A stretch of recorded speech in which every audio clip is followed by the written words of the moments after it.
बंतलो भोलानाथ की दया बंतलो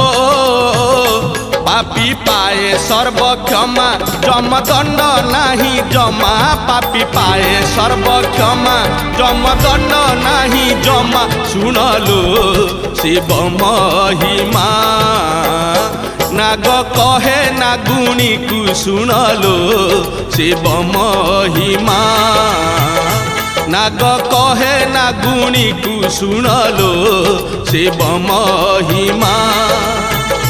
शिव ठारे की शक्ति अछिलो शिव ठारे की शक्ति अछिलो ध्यान करुछन्ति विष्णु ध्यान करुछन्ति ब्रह्मा ध्यान करुछन्ति विष्णु ध्यान करुछन्ति ब्रह्मा सुनलो शिव।